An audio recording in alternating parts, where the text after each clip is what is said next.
Jadi hati-hati, karena ini pemahaman masih ada sampai sekarang dan tersebar.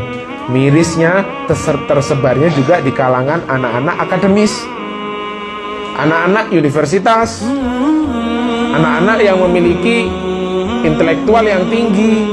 Bukan orang awam yang terpengaruh dengan paham-paham seperti ini, bukan orang-orang bodoh, orang pinter dalam tanda kutip, pinter tapi keblinger. Lah memang benar-benar pinter gak ngono, gak kepengaruh.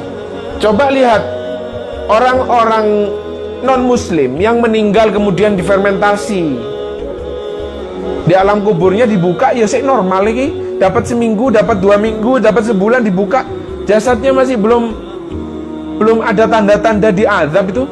Loh, katanya kita Ahlus Sunnah, khususnya Al-Asy'ariyah, meyakini bahwa azab kubur itu ruhan wa jasadan. Mana jasadnya kok tidak diazab? Orang diazab tuh minimal ya ono lebam lah, ada luka bakar lah. Karena kita beli tiketnya yang mahal, VVIP, itu nanti ruang tunggunya VVIP juga.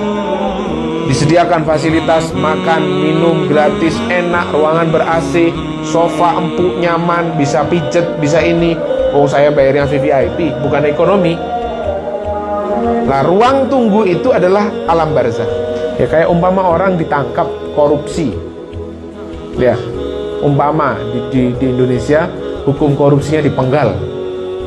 Umpama ada orang ketangkap, kamu seminggu lagi bakal dipenggal. Ditampilkan itu orang-orang yang korupsi lainnya dipenggal. Orang yang seminggu lagi ini dilihat lagi loh. Mari ngono seminggu mana kon rasakno koyo ngono. Kesiksa enggak? Apa tadi? Qalu ya wailana man ba'atsana, sungguh celakanya kami, siapa yang membangkitkan kita ini dari tempat tidur kita. Li'annahum, di dalam tafsirnya dikatakan karena apa, mereka ini kanu bainan nafkhataini, di antara kedua tiupan itu, naimina lam yu'adzabu. Nah ini nih, kalau ada yang bawa kitab tafsir Al-Jalalain itu digaris bawahi yang tebel. Ya, mulai dari sini. Li'annahum, karena mereka kanu bainan nafkhataini, di antara kedua tiupan itu, tiupan pertama dan tiupan kedua, ya. Naimina, mereka seperti ibaratkan seorang yang tidur. Lam yu'adzabu, mereka tidak diazab. Ini garis bawahi yang agak tebel. Terus dikasih nomor 1, dikasih catatan kaki sendiri. Maksudnya biar ente tidak salah paham. Loh, kenapa kalau orang belajarnya keliru nanti salah nih mengartikannya? Kenapa? Jadi kalau ada muncul pertanyaan begini bingung nanti. Loh, Beb, berarti kalau orang kafir di alam kuburnya tidak diazab, mereka tidur saja. Karena ada sebagian seperti orang-orang Mu'tazilah, sampai sekarang, sampai detik ini ada pemahaman-pemahaman yang begini. Pemahaman mereka tidak mengimani dengan adanya siksa kubur. Siksa kubur itu tidak ada. Loh, siksa kubur itu ada, bukan hanya sinetron di Indosiar itu, bukan. Kalau itu lebay. Bagus, sebenarnya bagus untuk ya, cuman kadang-kadang ikut guyu aja. Siksa kubur. Loh, siksa kubur itu ada. Kita Ahlus Sunnah wal Jamaah mengimani siksa kubur itu. Siksa kubur itu ruhan, lihat, dengarkan baik-baik ya. Ruhan wa jasadan. Yang diazab, yang disiksa oleh Allah itu ruh dan jasadnya. Karena ada sebagian pemahaman yang menganggap siksa kubur itu hanya ruh, bukan jasad. Buktinya, ini mereka ini ngomong apa? Coba lihat orang-orang non-muslim yang meninggal kemudian difermentasi, di alam kuburnya dibuka, ya sih normal lagi, dapat seminggu, dapat 2 minggu, dapat sebulan, dibuka jasadnya masih belum ada tanda-tanda diazab itu.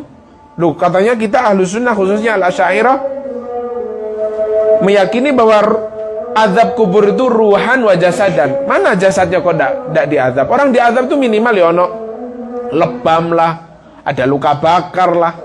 Bukan itu yang dimaksud.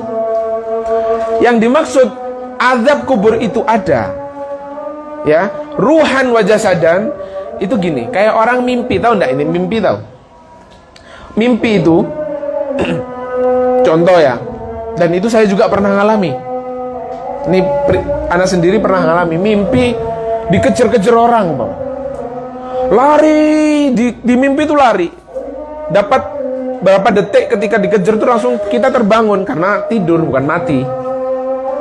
Tidur itu keringetan, Rek. Bangun tidur itu keringetan karena mimpinya tadi dikejar orang, lari. Ada yang pernah begitu enggak? Didatangi kuntilanak, Mama. Iya, atau apa namanya, katanya orang Madura itu absaab ya. Nah, absaab itu kan mimpi. Bukan ditumpaki setan, dah itu mimpi. Ya, itu tidurnya ndak wudu, terus ndak baca doa, biasanya begitu. Itu kan mimpi. Bangun dari mimpi absaab itu keringetan. Orang mati itu kalau disiksa ya begitu. Ndak harus tampak luka di badannya, tapi yang tersiksa ruh dan jasadnya. Merasakan jasad itu sakitnya di azab dalam kubur, bukan hanya ruh, jasad pun merasakan itu. Ya, paham tidak sampai sini? Jadi kita Ahlus Sunnah mengimani itu, siksa kubur itu ada, dan yang disiksa ruh dan jasadnya. Loh Beb, ada pertanyaan begini, pernah ada muncul pertanyaan begini, loh Beb, kan itu belum final itu. Katanya pengadilan itu nanti adanya di akhirat. Jadi gini ya, kehidupan ini ada di alam dunia, punya aturannya sendiri. Alam dunia ini punya sabab musababnya. Di dunia ini bisa ndak kemungkinan orang itu disiksa? Bisa. Orang itu merasa tersiksa bisa ndak di dunia ini? Bisa. Contoh, di dunia jangan makan terlalu, makanan tuh harus yang sehat. Jangan makanan-makanan yang berbahaya, ya, yang mengandung ini mengandung itu. Dia makannya ngawur, kena penyakit, naudzubillah, umpama tumor, kanker, naudzubillah min dzalik. Tersiksa dia dioperasi. Karena apa? Karena perilakunya di dunia yang tidak benar. Ini hukum dunia nih. Dia tersiksa. Ada hukum alam barzakh. Konsekuensi alam barzakh juga ada konsekuensinya sendiri. Dia apa yang dia lakukan di dunia, kalau baik dia merasakan nikmat di alam kuburnya, di barzakh. Sebenarnya alam kubur itu ya istilah gampangnya dari alam barzakh. Kita menyebutnya alam kubur karena kita melihat orangnya dikubur, padahal dia ada di alam mana? Alam barzakh. Bukan dia hidup di situ, di dalam kuburan itu. Kuburannya di mana? Di penjalinan. Oh berarti alam barzakhnya di penjalinan. Bukan. Kuburan-kuburan ini kan cuma alamat aja ini sebenarnya. Alamat nanam mayitnya. Cuman mereka orang-orang yang mati hidup di satu alam, namanya alam apa? Barzakh. Di alam barzakh ada sabab musababnya sendiri, ada aturannya sendiri. Orang yang beramal baik di dunia, dia punya bekal cukup di dunia, di kuburnya enak nanti. Di alam barzakhnya ya enak. Sebaliknya ketika orang itu kemudian amalnya tidak cukup, ya, kemudian dia bawa amal-amalan yang tidak baik, di alam barzakhnya pun dia merasakan siksa, merasakan azab, ya. Jadi ada punya aturannya sendiri. Di akhirat nanti ada aturannya sendiri. Nah itu pengadilan finalnya nanti di situ. Nanti sebelum menentukan orang ini di neraka, ini di surga. Nah itu nanti pengadilannya di akhirat, bukan di alam barzakh. Karena di alam barzakh ini kita hanya menunggu. Nah kayak orang begini ya. Orang berangkat ke Kalimantan lewat Juanda, naik pesawat. Karena kita beli tiketnya yang mahal, VVIP, itu nanti ruang tunggunya VVIP juga. Disediakan fasilitas makan, minum gratis, enak, ruangan ber-AC, sofa empuk, nyaman, bisa pijet, bisa ini. Oh saya bayarnya VVIP, bukan ekonomi. Nah, ruang tunggu itu adalah alam barzakh. Setelah kita di Malang menuju mana? Kalimantan. Malang ini adalah dunia, Kalimantan akhirat. Ruang tunggunya tadi itu mana? Alam barzakh di VVIP tadi. Nah, kalau kita cuma hanya beli yang ekonomi, ya wes, ruang tunggu ya kumpul sama orang, kadang kalau saking penuhnya bandara, panas, itu bandara, apalagi nanti alam barzakh. Ya, jadi begitu. Jadi punya aturannya sendiri-sendiri. Nanti di akhirat lain lagi itu, siksanya lain lagi. Di alam barzakh, alam kubur, ada siksa itu. Jelas sekali, hadis-hadisnya jelas. Rasulullah pernah ditanya oleh Sayyidah Aisyah, wahai Rasulullah, apakah azab kubur itu memang ada? Apa kata Rasulullah? Naam, ya, azab kubur itu hak ada. Jelas sekali. Jadi kalau ada orang tidak mengimani dengan adanya azab di dalam alam kubur, alam barzakh, ini bahaya, keimanannya bisa keluar dari iman, keluar dari Islam. Kalau hanya pemahamannya begini, ada azab kubur, cuman yang diazab itu bukan ruhan jasadan, yang diazab hanya ruh.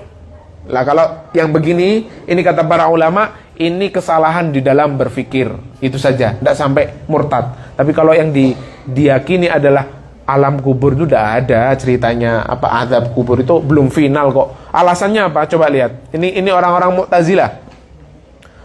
Loh, katanya Rasulullah kan pernah bersabda begini, kalau anak Adam manusia itu mati, in qata'a amaluhu illa min thalathin, amalnya akan terputus kecuali 3. Artinya 3 amalan ini tidak akan terputus, terus dia akan menuai hasilnya. Betul tidak? Yang pertama, shadaqatin jariyah wa ilmin yuntafa'u bihi wa waladin sholihin yad'ulah. Sedekah jariyahnya dia, mati sekalipun dia tetap akan dapat pahala terus. Lah ini kan artinya belum selesai nih. Bisa saja sebelum nanti di akhirat dosanya habis duluan. Belum final ini. Shadaqatin jariyah. Kemudian yang kedua, apa tadi? Ilmin yuntafa'u bihi, ilmu yang diajarkan kemudian diamalkan. Terus ketika manusia merasakan jasa seorang yang mengajarkan itu, dia akan mendapatkan pahala terus di alam kuburnya. Lah ini kan belum selesai. Kenapa kok sudah diadili? Ini kan berarti Allah zalim. Itu orang-orang Mu'tazilah itu. Kemudian yang terakhir apa tadi? Wa waladin soleh, anak soleh yang selalu mendoakan kedua orang tuanya. Orang tuanya di alam kubur terus dapat pahala, itu tidak habis-habis itu. Ya. Jadi 3 ini belum terputus sampai nanti kiamat. Kalau sudah kiamat semua meskipun 3 ini akan terputus. 3 ini belum terputus kalau masih di alam barzakh. Dan alam barzakh itu ada saatnya, ada waktunya. Selesai. Nah, jadi dengan dalil itu kemudian mereka beranggapan bahwa azab kubur itu tidak ada. Nanti siksa itu nanti di pengadilan akhirat. Setelah ditimbang amalnya sama maksiatnya mana yang lebih banyak, ketika unggul taatnya, dia akan selamat. Jadi pengadilan itu nanti yang menentukan. Jadi di alam kubur mereka itu hanya nunggu aja, tidur saja. Nah ini yang tidak benar. Ini yang salah. Dan ini yang sesat. Tidak boleh diikuti. Kalau kita Ahlus Sunnah wal Jamaah, khususnya Al-Asy'ariyah, ya, akidah kita mengimani azab kubur itu ada, seperti sabda-sabda Rasulullah SAW. Kemudian dan azab itu terjadi ruhan wa jasadan. Sebagaimana di dalam beberapa ayat ketika Allah Subhanahu wa taala mensifati keluarganya Firaun. Apa kata Allah? An-naru yu'raduna 'alaiha ghuduwan wa 'ashiyya. Lihat, ini jelas sekali dalilnya bahwa api neraka itu kemudian ditampakkan kepada mereka, orang-orang pengikut-pengikut keluarga Fir'aun dan lain sebagainya, orang-orang kufar dan orang-orang yang hobinya maksiat, ya, itu ditampakkan nanti di alam barzakh mereka, di alam kubur mereka ditampakkan neraka itu. Apa tidak tersiksa? Meskipun tidak disentuh, yuk kesiksa. Wah ini nanti saya, setelah ini tempat saya. Apa tidak tersiksa itu? Ya kesiksa ya. Ya kayak umpama orang ditangkap korupsi. Ya. Umpama di Indonesia hukum korupsinya dipenggal. Umpama. Ada orang ketangkap. Kamu seminggu lagi bakal dipenggal. Ditampilkan itu orang-orang yang korupsi lainnya dipenggal. Orang yang seminggu lagi ini dilihat lagi loh. Mari ngono seminggu mana kon rasakno koyo ngono. Kesiksa enggak?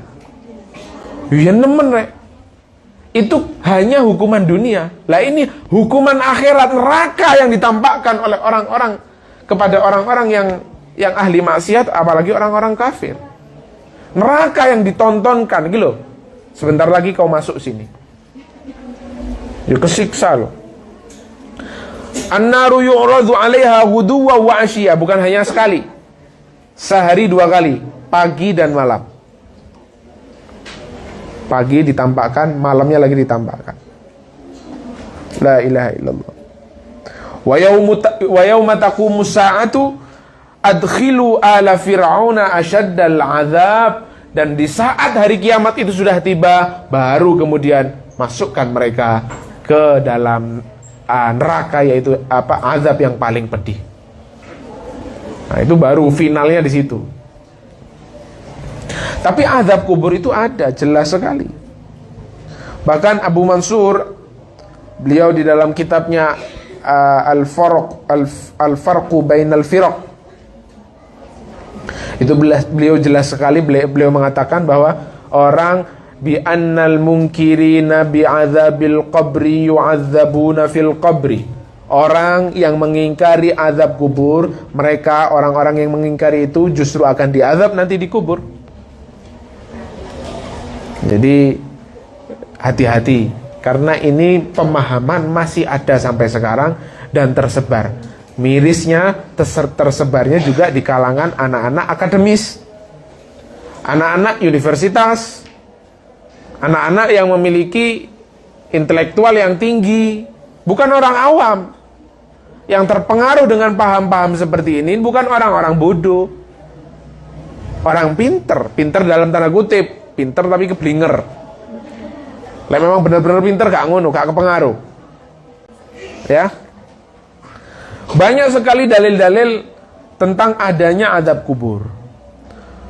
Diriwayatkan juga dari An-Nasai, Rasulullah SAW pernah ditanyakan oleh Sayyidina Umar. Sayyidina Umar bertanya, Rasulullah, nanti di kuburan itu, kata Sayyidina Umar, apakah manusia ini akal-akal kami itu dikembalikan seperti layaknya kita hidup di dunia ini? Kata Rasulullah apa? Iya. Akal-akal kita ini nanti akan dikembalikan. Kita itu di alam kubur juga bisa berpikir, bisa merasa. Ini hadis riwayat An-Nasai, hadis sahih. Sayyidina Umar bertanya begitu kepada Rasulullah, dijawab jelas sekali. Jawabannya iya, dikembalikan lagi. Seperti kalian hidup di dunia.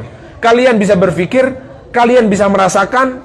Artinya kalau bisa merasakan, kalau ada azab, kita merasa sakit.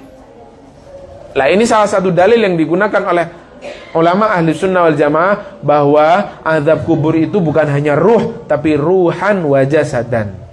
Ruh dan jasad. Jadi gini ya, kembali lagi ke tafsir Jalalainnya tadi. Saya ulangi lagi. Ketika mereka mengatakan begini, qalu ya wailana, sungguh celaka kami, man ba'atsana min marqadina, siapa orang yang membangkitkan kami dari tempat tidur kami ini? Dari tidur kami ini, siapa ini yang membangunkan kami? Istilahnya kan begitu ya. Lah, bukan berarti ini kemudian menjadi dalil. Loh itu loh, orang kafir saja di kuburnya mereka tuh tidur kok. Tidak diazab. Kalau diazab tidak mungkin tidur. Ada orang tidur dipentungi, sik tetap turu. Pendungono ada orang tidur, pendungono tidur, bangun. Lek tidak bangun mati ku wong. Masa dipentungi turu gak tangi. Lah itu loh buktinya. Di dalam surat Yasin ayat nomor 4 berapa ini? Ayat nomor berapa? 52. Ayat nomor 52 jelas sekali, orang kafir itu tidur kok di alam kuburnya. Artinya kalau tidur, mereka tidak diazab. Ini dalilnya. Tidak boleh begitu. Jelas sekali mufassir-mufassir seperti Ibnu Katsir. Begitu juga di dalam Al-Qurtubi, Baydhawi, tafsir dan lain-lainnya, banyak sekali, Al-Munir. Saya baca semuanya di situ, kemudian dijelaskan bahwa yang dimaksud tidurnya mereka di situ, Allah hanya mengibaratkan, hanya menggunakan isti'arah seperti yang saya singgung tadi. Kalau kita belajar balaghah ada nama isti'arah. Maksudnya apa? Gini. Lihat. Dengarkan baik-baik. Maksudnya apa? Kenapa Allah menggunakan istilah marqadina, tempat tidur kami? Bukan berarti kemudian mereka tuh tidur di alam kubur. Mereka merasakan azab kubur kok. Tapi azab yang mereka dapatkan itu, dengarkan baik-baik. Azab yang mereka dapatkan dalam alam kubur itu, jika dibandingkan nanti di finalnya di akhirat, azab yang mereka dapat di kubur itu seakan-akan seperti tidur saja. Karena apa-apa nih azab yang mereka akan dapatkan di akhirat. Itu maksudnya.